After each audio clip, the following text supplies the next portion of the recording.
My name's Rowan Taylor. I'm a leader in AWS's Global Financial Services Industry Business Unit. Thank you for taking the time to be part of this discussion. To start, can you tell us about yourself, your career, and your role at Standard Chartered Bank? Yeah, I'm here, the Group Chief Information Officer at Standard Chartered Bank. Standard Chartered Bank is a bank which operates pretty much in Africa, Middle East, and Asia. I hired in here in the middle of 2015, and before I was CIO for the Daimler Automotive Group. Great, thanks. We're starting to see financial institutions start to use cloud at scale, overcome security and regulatory concerns, and also work through the challenges of the pandemic. Can you share with us how you lead teams through these changing times? That is a very complex question, but let me focus on the pandemic first. The pandemic itself was a surprise to all of us, and we saw it first here in the East arising. So we saw, that's going to be nasty, and we put all hands on deck and prepared for our people to be able to be connected to the bank, and then obviously for our customer to stay connected to the bank. And as it evolved, we quickly ramped up all the resources which we need in order to pretty much work from home globally. So just to give you an idea, in typical times before the pandemic, we were like 5,000 people working from home at any time. And during the pandemic, it ramped up to nearly 100%. So with 70, 80,000 people working from home. So this was a tight schedule, and it was condensed. But as it didn't come at the same time everywhere, we were able to just ramp up very fast following the pandemic, so to say, from east to west. Great, thanks. Are there any lessons you've learned through the pandemic that you'd apply to the bank and the way you manage moving forward? Yeah, absolutely. When we had actually some leeway, or not leeway, but we had some reserves and buffers in our infrastructure, and this was very important because we could activate them at a very short notice, and therefore we were able to just flip on the services which we had prepared before pretty much in no time. Actually, no time is an understatement. There were long weekends and long nights involved, but because we had the capability and a very capable team who was able to just be there when they were needed, we were very well prepared and could make it happen. Fantastic, thank you. And within that context, did you have to overcome any unique security or regulatory challenges? Luckily, not, because we were prepared before. We had all the security controls which you would like to have on your laptops installed with second factor authentication. So therefore we were well prepared for it, and therefore there were no corners which we had to cut, and we could roll out all these services in a very secure and safe way. And this is true for both our employees and, more important, for our customers who were able to consume the digital services in pretty much in a fluent way. Standard Chartered was on a digital journey before the emergence of Born in the Cloud. Can you talk about what triggered Standard Chartered's digital transformation, and are there any lessons that you can share from that journey? These are two questions in one. Let me get to the first, which is a digital transformation. When you look into financial industries is actually the one industry which is most suitable for digital transformation, simply because all the data we are dealing with, all the services are digital in the back end. So when you look into payments, into your ledger, everything is digital. So it was obvious that the industry had to go to a digital transformation in a sense that the customers had to be connected digitally to the financial services. So that's what we started in 2015.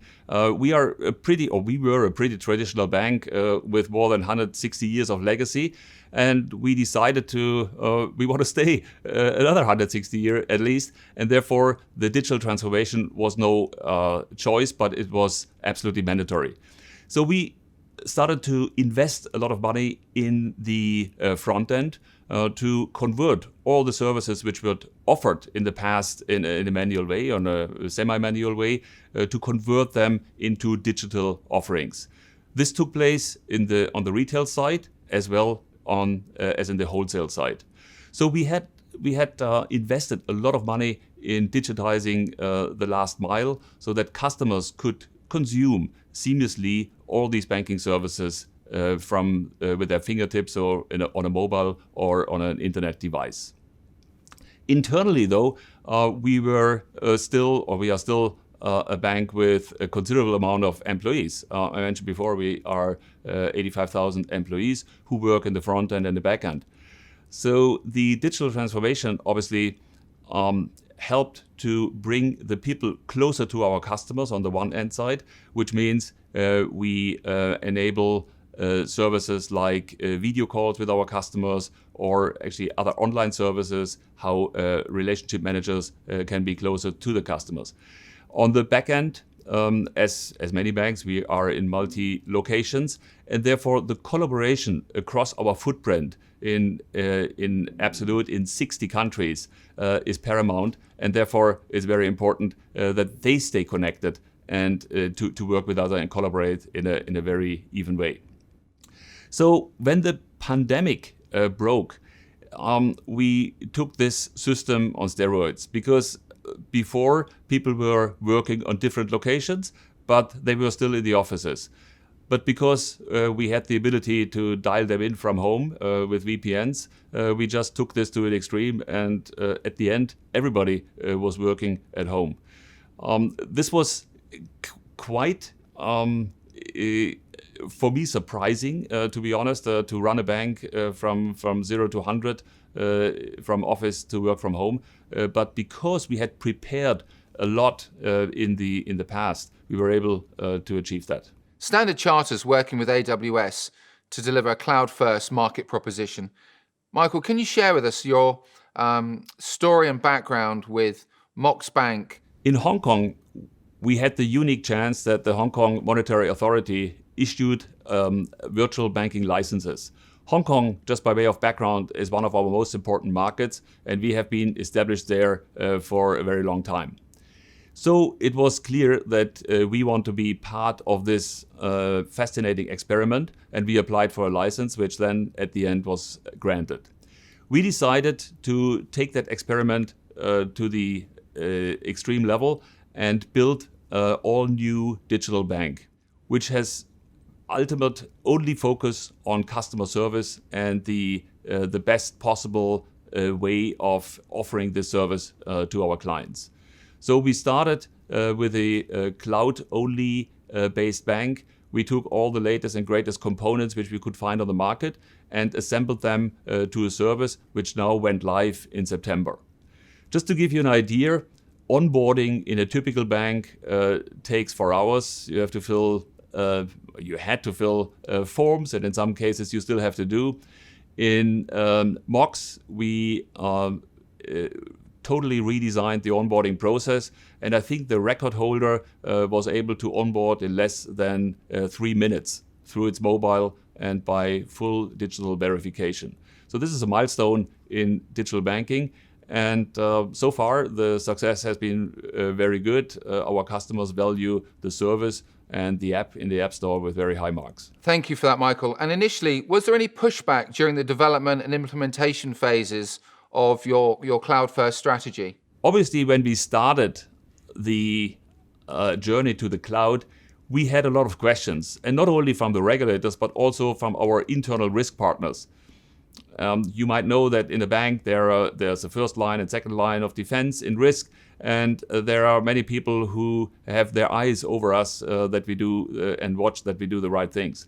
So it took a lot of education to explain what the cloud is and how the cloud can actually optimize our ways of working. And the one differentiation which we had to teach our constituents was that there's a big difference between software as a service and infrastructure as a service. Software as a service being an offering which you buy with a full package, a service which is delivered over the cloud. And infrastructure as a service is something where you have much more control over and can imply and implement your own security controls, which actually then our risk partners were more and more comfortable with. As a matter of fact, as of today, we got a lot of positive feedback also from our banking regulators. We are on a tour to apply for approvals from these regulators. And year to date, we have in 15 countries the unlimited approval to use cloud for banking purposes. Thanks, Michael. From a cultural point of view, how do you motivate your teams to work in a fast-paced and agile environment? And building on that, how do you ensure your colleagues have the right skills and cultural fit to work at the fast-paced and dynamic environment that Standard Chartered wants to deliver with? As you can imagine, in a bank like ours, you have to mix and match the experience of our services and of the existing landscape with the new technologies coming in. And that's a challenge, to find new people who are interested to work in financial services and then blend them in a nice way with the people who know what to be delivered. I think we have found a very good way of doing this combination and blending, and the agile ways of working helped us tremendously. We have structured our whole development teams in squads, which gives us a chance to have the new technologists, and the experienced business analysts in one team and drive the development of the services into the new technologies. I'll give you an example. We have a homegrown core banking system which has been developed 10 years ago. It's built on a Java stack essentially, and now we wanted to refactor it to the cloud. So by way of a new, quite some new hires, we were able to take the old stack, modernize it, and we are able to deploy it in the cloud actually as we speak in this month in year. So that's a good example how we could actually take our existing system, and I'm avoiding the word legacy, the existing systems into the cloud and use it there in the way we want to do it in the future. No, that's really useful. Thank you. You've publicly stated that Standard Chartered Bank's adopted a cloud-first strategy. Why now do you think this is a priority, and how do you think it's going to help the bank deliver and execute across its global footprint? As you just mentioned, we have a global footprint. So there is no natural country where I should base my on-prem compute. So therefore the cloud is kind of the natural home. I need the compute where the customer demand is. And this can be today in Asia, this can be tomorrow in Africa, or it can be in the Middle East or in the Western countries. So therefore, the cloud for me is the one way to be ubiquitous with my compute capabilities. As we have been developing our cloud stack from the ground up, we realized that the cloud gives us much more capabilities to modularize the services and make them available in different ways and areas and different circumstances. So the cloud for us is more like just compute. It's actually a new paradigm to structure systems and services in a modularized way. Changing tack slightly and thinking about the need to grow future leaders and future technology leaders, you've stepped into several senior leadership positions. But looking back, what advice do you wish people had given you before starting those roles? Well, this could have been a long story, but the one thing which I would have loved somebody to tell me before I went into this cloud journey is that you have to understand the cloud transformation as really a holistic transformation. It's not just a new compute. It's not just the way you run your infrastructure. It's really gives you the capability to totally restructure your system landscape and the way you work on this system landscape.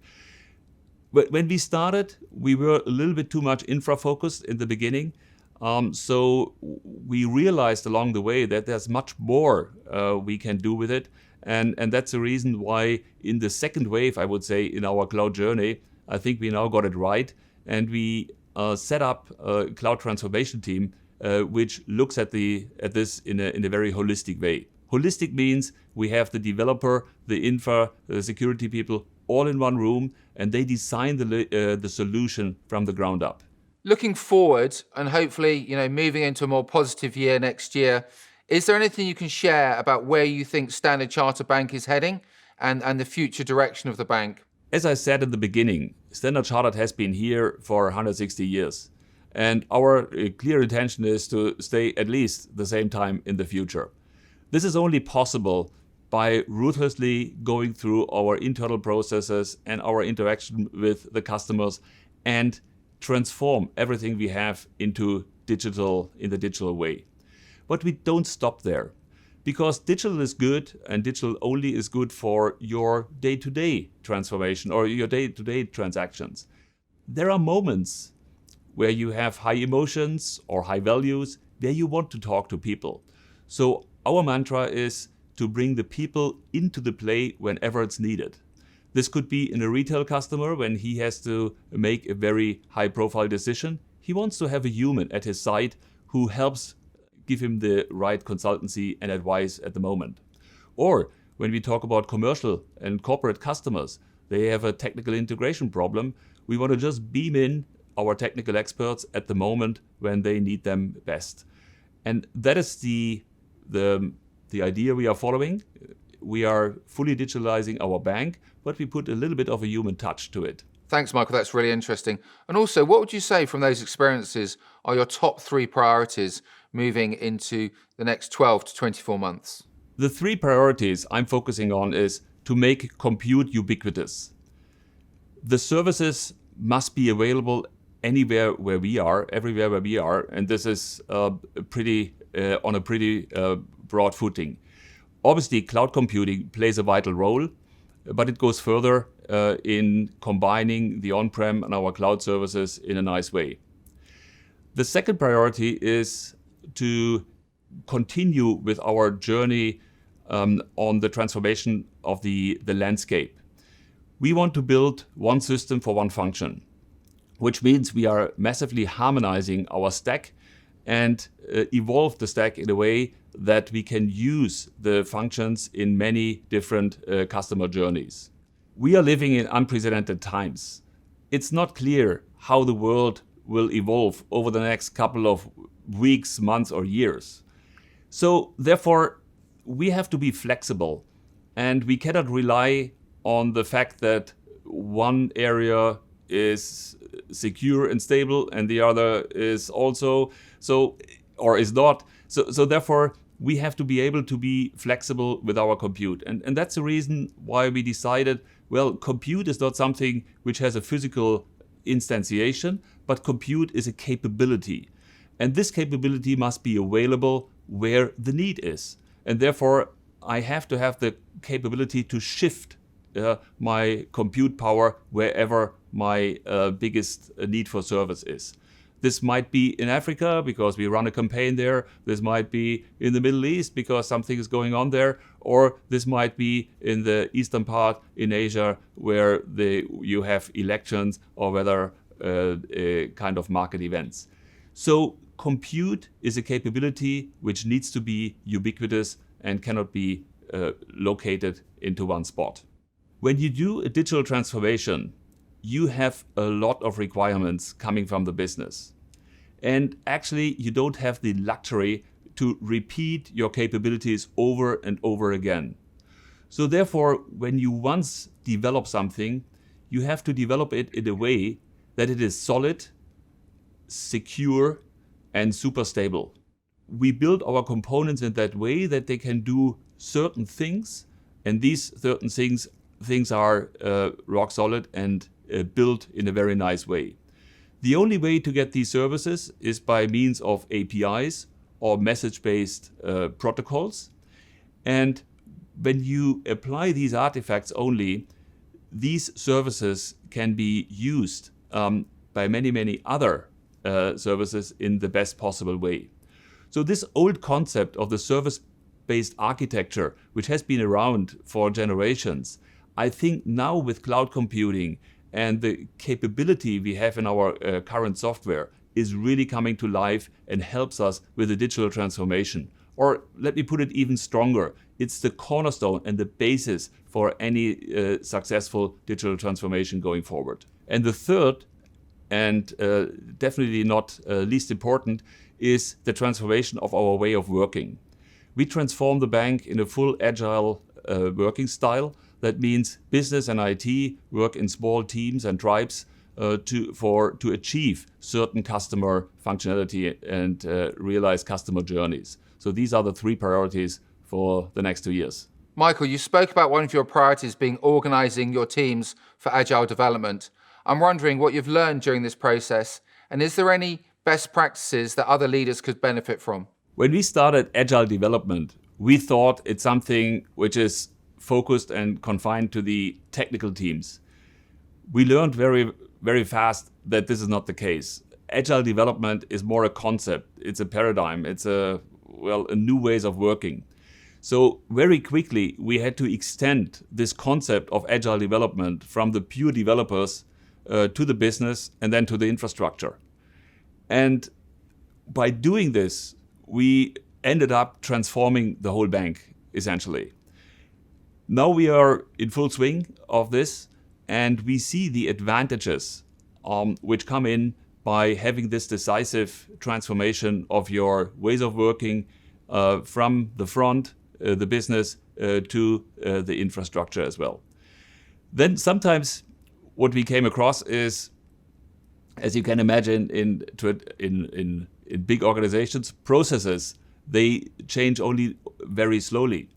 And we not only realized that we had to change our organization, but we had to go deep in our process world and adapt this as well.